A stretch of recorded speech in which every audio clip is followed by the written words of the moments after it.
Welcome everybody to It Tastes Different in Gaming News. What's in the news today? Overwatch. Yeah, that's it. All right, before I jump into this article, make sure you hit like, share, subscribe, notifications, all those good buttons that help keep you up to date with what I love to talk about, video games. And it is what I love to talk about because the other two cohorts that are not here tonight are doing family stuff. And my kids are old, so they don't like me. All right, let's jump into it here. All right, so former Overwatch lead claims he was given a horrid ultimatum. Meet revenue goals or 1,000 developers would lose their jobs. Yeah, that's a lot of horse crap. It was the biggest blank you moment I've had in my career.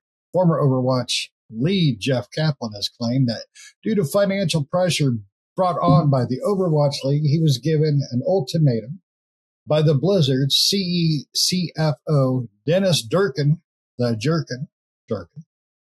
The ultimatum was essentially make sure Overwatch meets certain revenue goals or 1,000 developers will lose their jobs.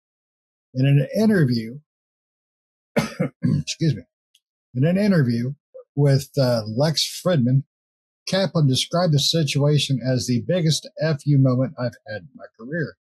And what broke both Kaplan personally as well as his career at Blizzard, the exact figures on the revenue targets was left redacted due to a confidentiality agreement Kaplan signed that is seemingly still in effect.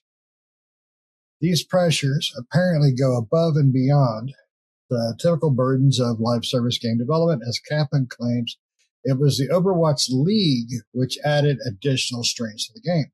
As Kaplan explains, it's a huge amount of investment money poured into the Overwatch League led to the resources spent on features like Twitch, integration, a spectator camera, and more. After all, the Overwatch League was sold to investors, according to Kaplan, as an industry-changing affair. Where it got away from us is that there was a lot of excitement about the Overwatch League, like too much. It got overmarketed to the people buying the teams, Kaplan told Friedman.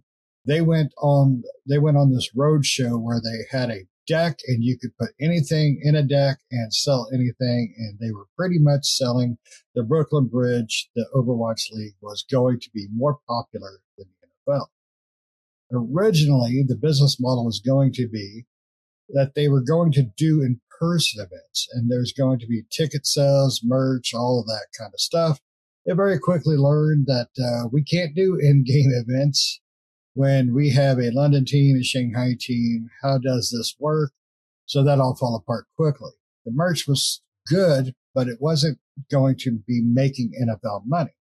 Whatever insanity people thought that was going to be. Kaplan described Overwatch's plans going out the window. As a result, these investors and Blizzard looked to the game itself to pick up the slack to sell more, to give it the esports venture more and more. That pressure comes onto the team and the pressure to ship Overwatch 2 and then all the care and love that we had for the live game and the live services. Let's make events, new heroes, new maps. We're losing all these resources. Kaplan, looking back at his time at Blizzard, said, I had believed that I would never work in any place but Blizzard. I loved it. I was part of a team, part of who I am and who I was. And I thought that it would be a part of it. And I literally thought I'd retire from the place. I never thought the day would come, but that was it. Luckily for Blizzard, that CFO is no longer there. And that's probably good. Kaplan is now working with a small team of independent studios. I cannot pronounce that word, so I apologize. Which recently revealed The Legend of California. This open world survivor game is set to release early access sometime this year. All right, let me just put this away here. So, I'm not surprised because the Overwatch is a money-making machine, or at least used to be.